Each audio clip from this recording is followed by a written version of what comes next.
Terima kasih pemirsa, masih bersama kami. Berita selanjutnya, Mahabarakan.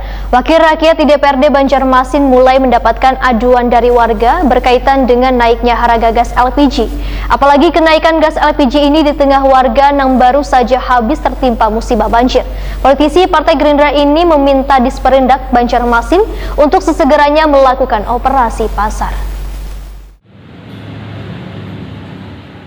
Wakil rakyat DPRD Banjarmasin mulai mendapatkan aduan dari warga berkaitan dengan naiknya harga gas LPG. Apalagi kenaikan gas LPG ini di tengah warga yang baru saja habis tertimpa musibah banjir. Wakil Ketua DPRD Banjarmasin M. Yamin lawan Prima TV, tengah hari Selasa 9 Februari 2021 menyatakan telah mendapatkan laporan dari beberapa orang warga dengan adanya kenaikan gas LPG. Bahkan menurut mereka harga jualnya jauh dari harga eceran tertinggi yang hanya Rp17.500, tapi dijual sekitar Rp30.000 sampai Rp50.000 satabungnya. Politisi Partai Gerindra ini meminta Disperindak Banjarmasin untuk sesegeranya melakukan operasi pasar atau bisa meminta pada agen untuk melakukan yang sama. M. Yamin sangat menyayangkan masih adanya orang yang di luar peruntukannya justru menggunakan tabung gas LPG 3 kg yang kayak warung atau rumah makan. Padahal di tabung gas LPG 3 kg tersebut sudah jelas tertulis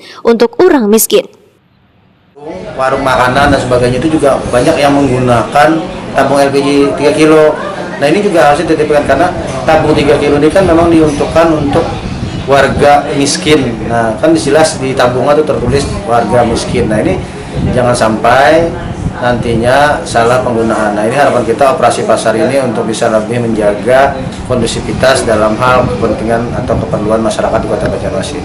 Jadi dan juga kita sebagai pimpinan berharap nanti apakah yang nantinya tupoksinya Komisi 2 akan juga ikut melaksanakan sidak ke lapangan dalam hal operasi nanti. Harapan kita Yamin meminta Komisi 2 DPRD Banjarmasin untuk melakukan sidak ke lapangan agar pelaksanaan operasi pasar nanti berjalan sesuai yang diharapkan.